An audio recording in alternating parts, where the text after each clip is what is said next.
Salam alaikum à tous, bienvenue dans cette nouvelle vidéo de Slifi Connection. Donc c'est Séné, donc sur ma chaîne on parle du Sénégal, de liberté, d'investissement, de finance et d'immobilier. Dans cette vidéo on va parler d'immobilier et comment dire, je vais répondre à des questions que j'ai reçues et je vais aller droit au but et vous donner des exemples justement de cas concrets pour pas commencer à faire des vidéos longues et qui durent alors que vous voulez justement juste des réponses par rapport à des questions que vous posez. Donc là, une des questions que j'ai eues, c'est ouais, mais moi je comprends pas comment faire de l'argent dans l'immobilier, dans quoi investir au Sénégal, et on a des peurs, et comme je disais, c'est souvent les mêmes choses qui reviennent. Donc, dans quoi investir au Sénégal? D'abord, je vais vous parler d'une chose. On est dans un contexte difficile. Je ferai une autre vidéo sur le Corona, par exemple, expliquer comment le Corona il a changé la donne, et ça de manière mondiale, donc comment on se comporte avec l'argent en fait, tout simplement. On va dire des fois on a plus tendance à investir ou à pouvoir prendre des risques parce qu'on sait que derrière on peut suivre.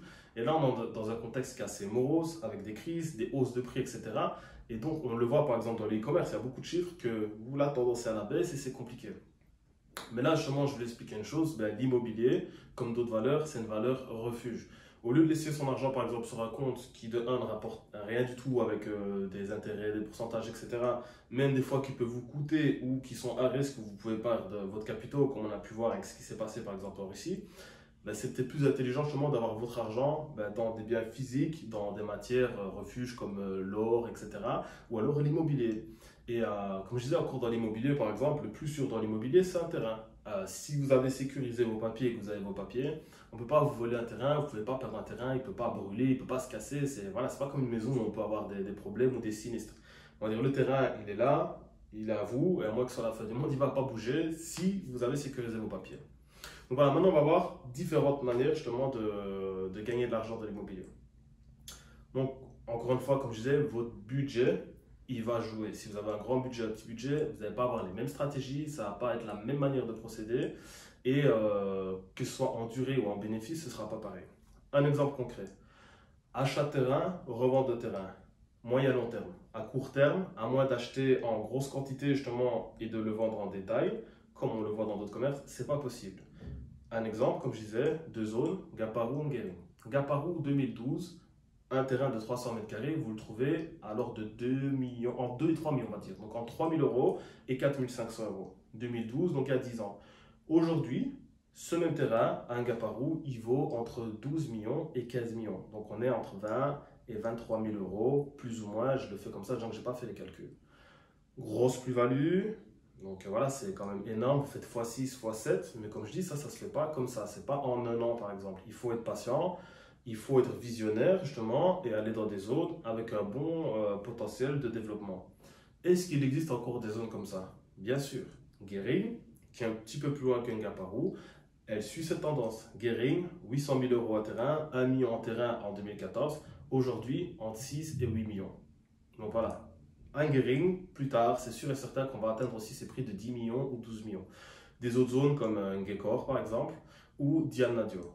Voilà, Diamnadio en pleine expansion avec tout ce qui se passe, etc. Les travaux, cette nouvelle ville qui arrive. Donc voilà, par exemple, ça c'est un exemple concret.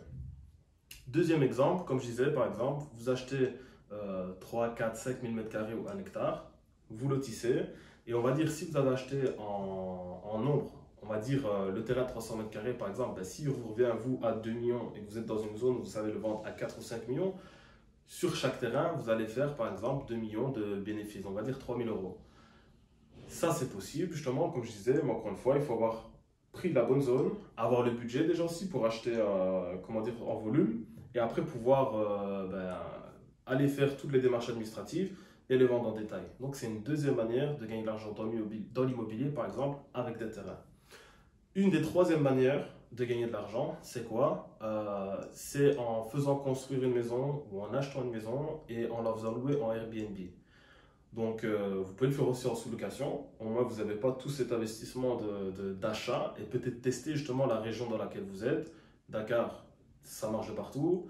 La Petite Côte, pareil, mais il faut voir aussi ce que vous proposez. Parce que moi, j'ai eu l'occasion de faire différents logements. Et voilà, il y en a qui marchent vraiment bien. Et comme je disais, il n'y a pas besoin aussi de nécessairement devoir mettre beaucoup de moyens. Il faut qu'il y ait un minimum et que ça plaise et que ça tape un peu à l'œil. Mais je veux dire, par exemple, c'est un business qui marche très bien. Après, voilà, si vous pouvez, par exemple, vous avez les moyens de construire un bâtiment et d'avoir plusieurs niveaux pour louer, par exemple, appartement, là, ça peut devenir, par exemple, très rentable. Une autre manière aussi, par exemple, comment dire, de faire de l'argent dans l'immobilier, c'est si vous maîtrisez les coûts de construction. Vous avez un entrepreneur qui travaille bien, mais surtout qui est honnête et que vous n'avez pas de problème de perte d'argent au moment de la construction. Mais c'est faire de la construction en vue de vendre.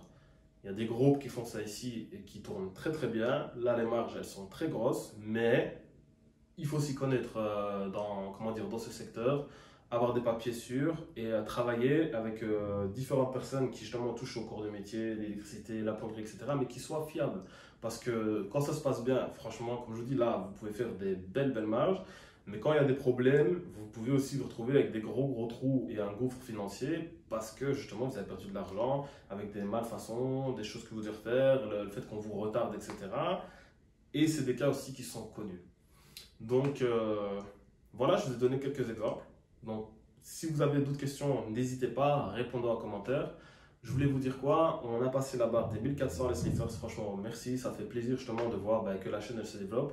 Par contre, je vous trouve assez silencieux. Donc là maintenant, je vais assister dans toutes les prochaines vidéos que je vais faire et je vais vous demander, participer, donner des questions, si vous voulez qu'on fasse des sondages, si vous avez des idées de vidéos. J'ai eu des retours qu'on me donne et voilà, franchement, des fois je trouve ça cool et pertinent. Et comme je disais, ça fait plaisir quand on a des retours justement des personnes. Donc moi ici, je ne suis pas là pour vous vendre du rêve, je suis là vraiment pour vous dire comment ça se passe. J'aime mon pays, quand c'est bien, il faut le dire, quand c'est mal, il faut le dire aussi. Donc il y a des bonnes choses ici au Sénégal, comme franchement il y a des très mauvaises choses ici au Sénégal. Et moi, un truc qui me dérange un petit peu, c'est qu'on a tendance à beaucoup trop camoufler certaines choses et ne pas donner justement vraiment un bon rendu par rapport à comment ça se passe sur le terrain. Donc voilà, je vous laisse sur ces mots et on se retrouve dans une prochaine vidéo.